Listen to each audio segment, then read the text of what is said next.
Pelo sinal da Santa Cruz, livrai-nos Deus, nosso Senhor, dos nossos inimigos. Em nome do Pai, do Filho e do Espírito Santo. Amém. Meu Senhor e meu Deus, creio firmemente que estás aqui, que me vês, que me ouves. Adoro-te com profunda reverência. Peço-te perdão dos meus pecados e graça para fazer com fruto esse tempo de oração.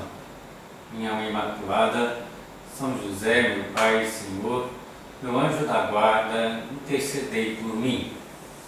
Após termos considerado na primeira parte do nosso recolhimento a pobreza de espírito, segundo as Sagradas Escrituras, iremos agora considerar a pobreza de espírito nos diferentes campos, a nossa relação com Deus, no relacionamento com os demais, a pobreza no que diz referência a nós mesmos e aos bens materiais. Comecemos como ser pobres na relação com Deus.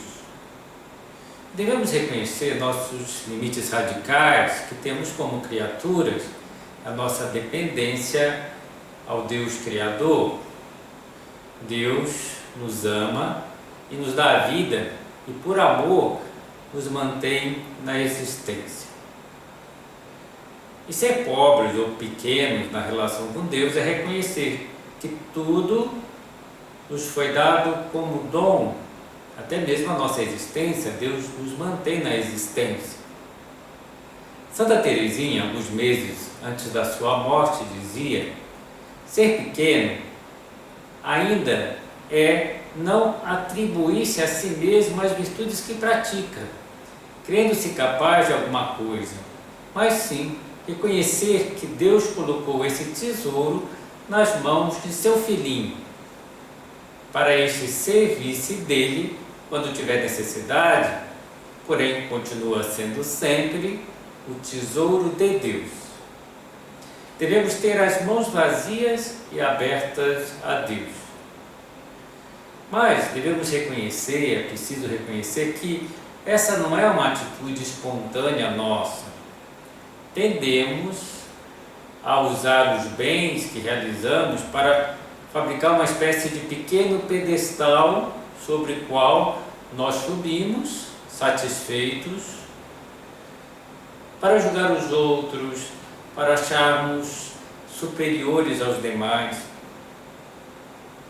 Alegrar-se com o bem que realizamos é legítimo, mas usá-lo para alimentar o nosso orgulho e desprezar os outros certamente não é. E a pobreza de espírito diante de Deus conduz-nos à gratidão. Ao ver-nos indignos, desprovidos de méritos, o que nós percebemos é que Deus nos dá diversos dons. A nossa vida é um presente de Deus e Deus nos deu diversas qualidades, diversos talentos. E devemos nos maravilharmos com a bondade e a benevolência de Deus. É o que Nossa Senhora faz ao dizer: o Senhor realizou por mim maravilhas. Em vez de buscarmos o reconhecimento e a glória pessoais, que seria a vanglória, uma glória vã, como o nome indica, devemos desejar que toda a glória seja para Deus.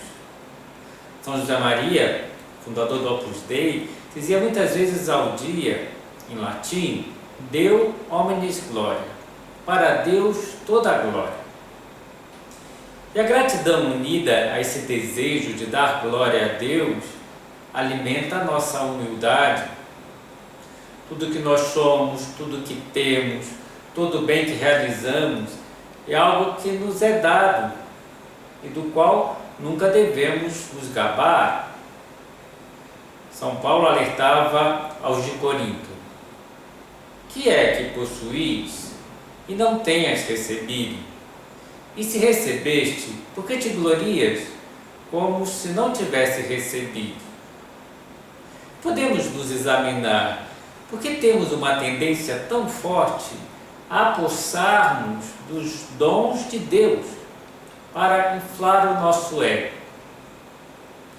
São José Maria chegava a dizer que fazer isso era um roubo sacrílego.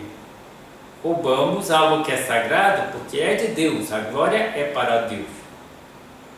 E às vezes começamos a acumular falsos tesouros para nós, que são falsos tesouros, como dizia, são bijuterias. Jesus Cristo, nosso Senhor, certa vez disse: não ajunteis tesouros na terra, onde a traça e a ferrugem tudo consomem, e onde os ladrões minam e roubam, mas ajuntai tesouros no céu, onde nem a traça nem a ferrugem consomem, e onde os ladrões não minam nem roubam, porque onde estiver o vosso tesouro, aí estará também o vosso coração. Há sem dúvida uma necessidade psicológica de reconhecimento, há uma necessidade que a nossa vida e nós mesmos tenhamos valor aos olhos dos outros e aos nossos próprios olhos. Contudo, precisamos entender que o nosso valor pessoal não provém dos esforços que fazemos para que nos notem, ou para ostentar as nossas qualidades, por dar a conhecer os nossos talentos pessoais, por inflar o nosso ego. Devemos apresentar-nos diante de Deus sempre de mãos vazias. A nossa imensa dignidade provém de outro fato, do fato de sermos filhos de Deus, que nos reconhece, que nos ama infinitamente, incondicionalmente. A elevada autoestima do cristão provém de saber-se um filho muito amado de Deus, saber-se amado pelo próprio amor com A maiúscula, e assim nos sentimos seguros no amor, sem carências afetivas. Esse é o nosso tesouro, que ninguém pode roubar ou dilapidar. E assim nos livramos de muitas preocupações e tormentos, porque deixamos de procurar a nossa imagem no espelho da consideração e estima dos outros, do que os outros pensam de nós, do conceito que fazem ao nosso respeito, da forma como nos tratam. Catarina de Bar escreveu: Deus não nos pede mais do que preenchermos-nos dele próprio e das suas graças, mas nos vê tão cheios de orgulho e estima de nós mesmos, que é isso que o impede de comunicar-se, de doar-nos. E ser pobre de espírito é não ter nada, ser nada por si só, mas receber absolutamente tudo gratuitamente de Deus. Portanto, não podemos nos gabar, como dizia. Há uma parábola de Cristo, a dos servos inúteis, que projeta muitas luzes importantes sobre esse tema. Se permitem, vou ler a parábola. Qual de vós, tendo um servo ocupado em lavrar ou em guardar o gado, quando voltar do campo lhe dirá: vem depressa sentar-se à mesa? Não lhe dirá ao contrário: prepara-me a ceia, cinge-te, serve-me enquanto como e bebo. Depois disso comerás e beberás tu. E se o servo tiver feito tudo o que lhe ordenara, porventura fica-lhe o Senhor devendo alguma obrigação? Assim também vós, depois de terdes feito tudo o que vos foi ordenado, dizei: somos servos como quaisquer outros. Fizemos o que devíamos fazer. Eu penso que devemos reconhecer que essa parábola não nos agrada muito. Não parece muito boa para o pobre servo que fez o que devia fazer. Seria melhor, talvez, a nosso ver, que o Senhor o elogiasse, que congratulasse com ele longamente, que lhe dissesse para descansar. Para outras passagens, tem outro tom, bem diferente dessa, inclusive, parece que contradizem esta parábola. Por exemplo, aquela que Jesus diz: bem-aventurados aqueles servos, os quais, quando o Senhor vier, achar vigiando. Em verdade eu vos digo que se cingirá e os fará assentar à mesa, e chegando-se os servirá. Então não devemos nos preocupar com a misericórdia, a bondade de Deus para com os servos que cumprem a sua missão. Deus é generoso, eles receberão muito mais do que deveriam pelos seus esforços. Então, como interpretar esta parábola dos servos inúteis? A parábola nos convida a não acharmos-nos indispensáveis, imprescindíveis. Isso é algo libertador, pois sentir-se indispensável gera, no fundo, um peso esmagador sobre os nossos ombros, nos enche de preocupações, quando não de angústia. Também nos ensina a entender que qualquer trabalho que fazemos para Deus não nos dá sobre Ele quaisquer direitos a uma consideração ou uma recompensa particular. Não temos direito de fazer reivindicações a Deus. Devemos dizer a nós mesmos: fiz apenas o meu dever, sou um servo inútil. O bem que realizei é puro dom de Deus, que não me dá o direito de cobrar a Deus o que quer que seja. Como Jesus dizia, que a minha mão esquerda não saiba o que faz a minha mão direita. Se fizermos assim, Deus nos dará muito mais, generosamente, mas sem cobranças da nossa parte. Passemos ao segundo ponto: ser pobre na relação consigo mesmo. Um aspecto essencial da pobreza de espírito é reconhecer a nossa fraqueza pessoal e os nossos limites. Aceitarmos como somos. Eu devo me aceitar como sou, na minha fragilidade, nas minhas imperfeições, talvez em pequenos traumas vividos na infância, na adolescência, que me marcaram, com as minhas oscilações de ânimo, com o meu temperamento difícil de se levar, com os meus defeitos arraigados. Aceitar, ter que lutar contra muita coisa ruim que eu levo no coração. E às vezes ter que lutar a vida inteira, sabendo que nessa luta por amor a Deus é que vamos nos santificando, lutando contra os nossos defeitos. E esse reconhecimento da nossa fraqueza é fundamental, nos leva também a recorrer a Deus, a pedir a Deus as graças de uma mudança, de uma conversão. Então não se trata, portanto, de negar ou fugir da nossa pobreza, mas a partir dela apelar à misericórdia divina. É Deus quem virá ao nosso socorro. São Paulo, por exemplo, reconhece que lhe foi dado um espinho na carne. Ele diz: um anjo de Satanás para o esbofetear e o livrar também do perigo da vaidade. E ele recorre a Deus, como vemos nas suas próprias palavras. 3 vezes roguei ao Senhor que o apartasse de mim, mas ele me disse: basta-te minha graça, porque é na fraqueza que se revela totalmente a minha força. Portanto, prefiro gloriar-me das minhas fraquezas, para que habite em mim a força de Cristo.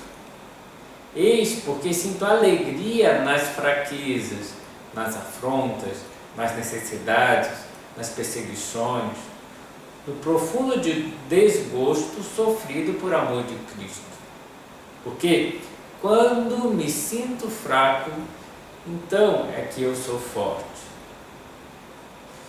Isso não significa renunciar a crescer em santidade, a ficar afundado na lama ou no mau comportamento, e menos ainda contentar-se com a mediocridade ou permitir o desânimo, mas aceitarmos-nos como somos e, com a graça de Deus, esforçarmos-nos por comportarmos como bons filhos de Deus, lutarmos por perseguir a santidade que Deus espera de nós. E muitas vezes teremos que nos levantar depois das quedas e recomeçar a nossa caminhada rumo a Deus, rumo à santidade. Então é preciso também reconhecer a nossa condição de pecadores, necessitados da misericórdia e perdão de Deus, que não faltam, que são sobreabundantes. Como diz o Salmo 130, se tiverdes em conta nossos pecados, Senhor, quem poderá subsistir? Então, essa tomada de consciência da nossa condição de pecadores leva à humildade e ao arrependimento, não deve levar nunca à tristeza ou ao desânimo. A consciência do pecado vai acompanhada pela plena esperança na infinita misericórdia divina. O amor de Deus sempre é maior do que as nossas faltas e pecados.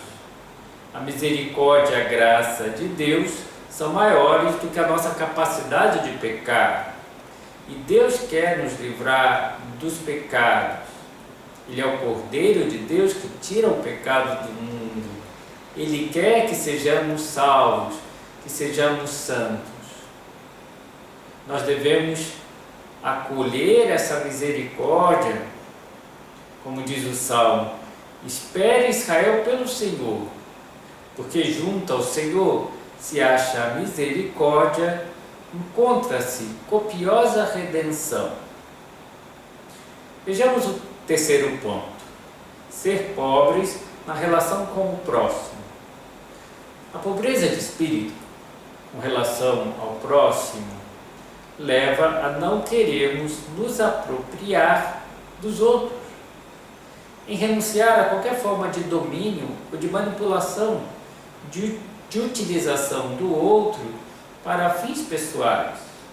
O outro é uma pessoa, o que significa que, em nenhuma hipótese, pode tornar-se um meio para satisfazer os meus interesses pessoais. É normal aceitar da parte do outro o que ele pode nos dar: a sua presença ao nosso lado, o seu afeto, o seu carinho, o seu apoio nas dificuldades, etc. O outro é o enorme presente de Deus para nós, mas esse dom deve ser livre. O outro só me pertence na medida em que ele se entrega livremente a mim. Devo, portanto, evitar toda forma de manipulação, às vezes sutil, inconsciente, pela qual queremos obrigar o outro a se conformar às nossas expectativas, em vez de respeitá-lo pelo que ele é, como pessoa. E as formas de manipulação podem ser diversas: constrangimentos, chantagens, censuras, grosserias, mau humor, irritabilidade, etc. Não devemos querer enquadrar os demais nos nossos moldes pessoais, nos nossos moldes mentais. Claro que há certas ocasiões nas quais, em virtude de uma responsabilidade educativa até, ou social, familiar, podemos exigir certos comportamentos, ou mesmo impor certas condutas. Devemos colocar condutas na educação dos filhos. Mas trata-se aqui de um serviço aos outros, para o bem da pessoa, ou visando o bem comum, nunca pela satisfação das nossas necessidades pessoais. Respeitaremos assim a personalidade de cada um, respeitando o espaço próprio da sua liberdade. São Paulo, aos de Corinto, diz: ninguém busque o próprio interesse, mas o do próximo. Então, ser pobre de espírito também nos leva a rebaixar-nos por amor. Santa Teresinha nos diz: abaixar-se é coisa própria do amor. Renunciar a toda posição de domínio, superioridade, saber ceder em coisas que não têm importância para o bem do próximo, para o bem do lar, para a harmonia do lar. Fazer pequenos serviços diante do outro, uma atitude de humildade, de serviço, imitando a Jesus, que lavou os pés dos apóstolos. Outro aspecto da pobreza de coração em relação ao outro é a misericórdia, o perdão, renunciar a todo rancor, a todo desejo de vingança, renunciar a querer fazer a justiça com as próprias mãos, acertar as dívidas. Ser pobre com relação ao próximo é também não querer ter sempre a última palavra, querer ter razão sempre, não se justificar o tempo todo, e aceitar às vezes ser incompreendido ou até mesmo criticado, e saber passar por cima, ficar calado. Às vezes é legítimo se explicar, dissipar um mal-entendido, restabelecer a verdade, mas sem querer defender a nossa imagem, reivindicar os nossos direitos. Uma das mais belas formas de pobreza de espírito com relação aos outros é ocultar-se aos olhos dos homens e fazer tudo por amor. Que não percebam que nós estamos cansados, por exemplo, nós ocultamos isso. Quando jejuardes, perfuma a tua cabeça e lava o teu rosto.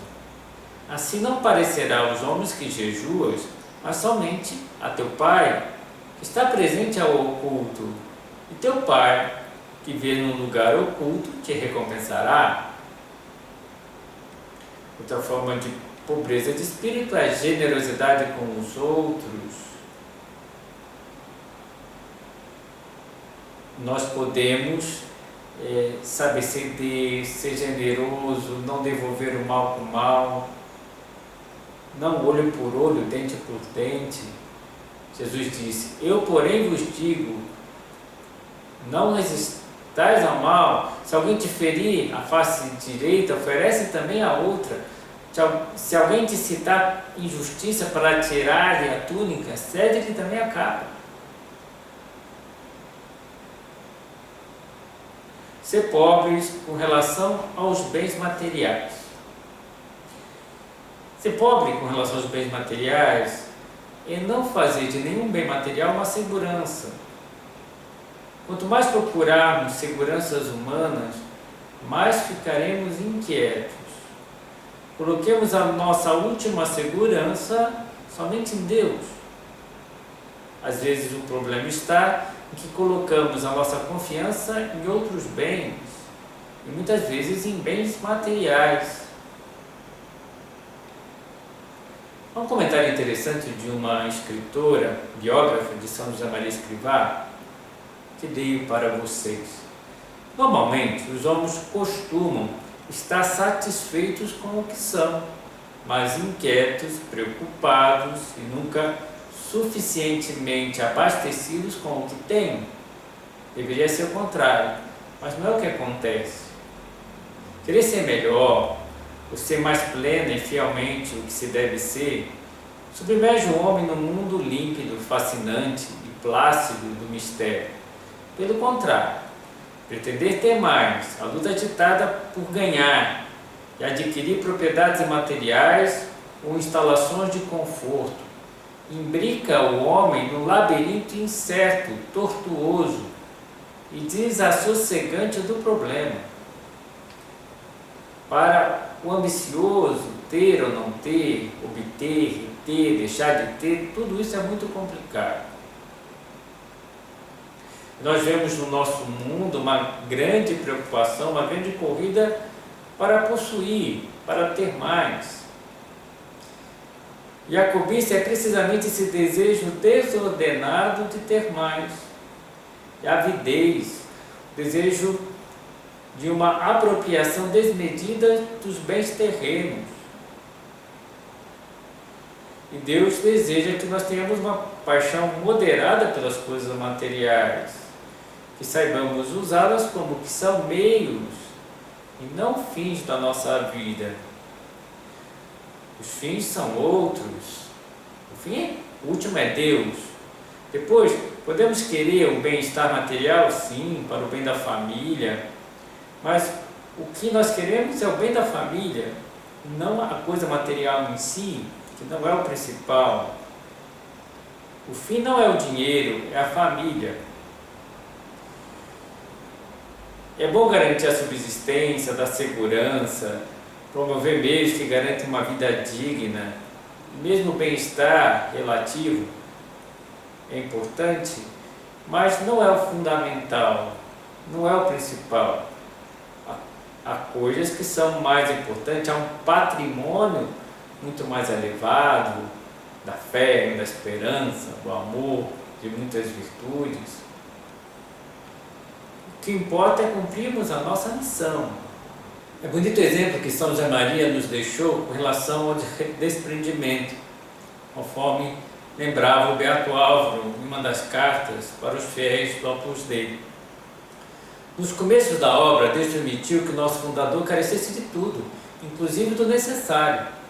Foi simultaneamente uma pobreza voluntária, porque não lhe faltaram oportunidades de aceitar cargos bem remunerados que lhe ofereciam, compatíveis com seu sacerdócio, para viver com desafogo, mas não o admitiu, porque teria exigido antepor a dedicação completa à obra que era o que o Senhor lhe pedia.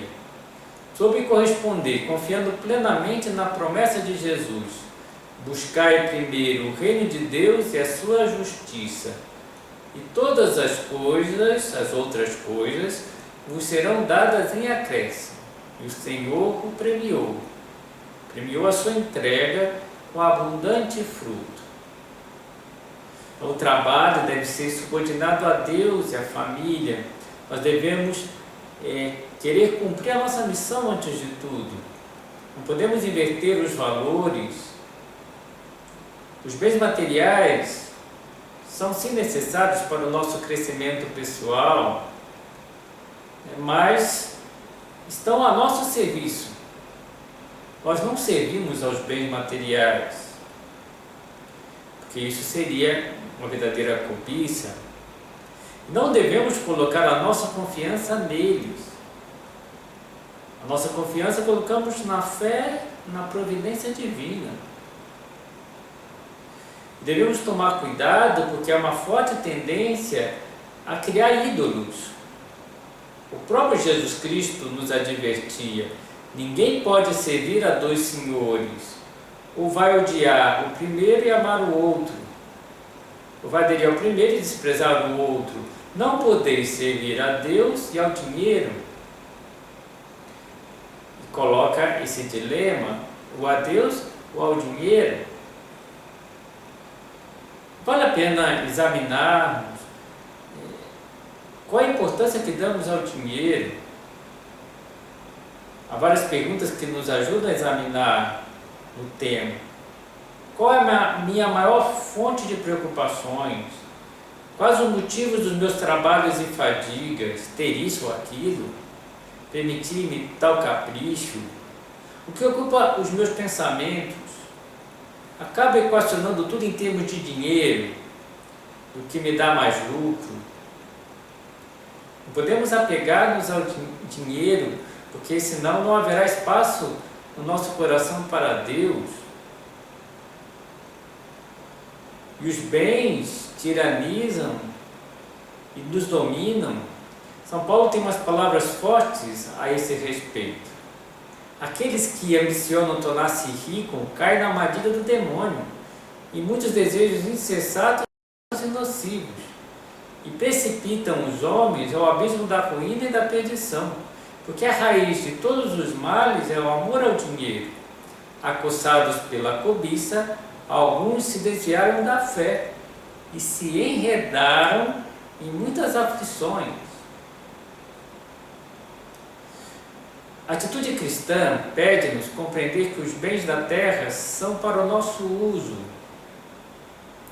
mas que nós não servimos a eles. O nosso coração tem que estar nas coisas do alto, corações ao alto. Nosso coração está em Deus. Terminamos a nossa meditação recorrendo a Nossa Senhora, a serva do Senhor, Nossa Senhora que era pobre de espírito, experimentou uma riqueza de graça, experimentou essa abundância de graça na sua vida, era plena de graça. Que ela interceda por nós para que sejamos bem-aventurados, porque nós somos pobres de espírito. Dou-te graças, meu Deus, pelos bons propósitos, afetos e inspirações que me comunicaste nessa meditação. Peço-te ajuda para os pôr em prática. Minha Mãe Imaculada, São José, meu Pai e Senhor, meu anjo da guarda, intercedei por mim.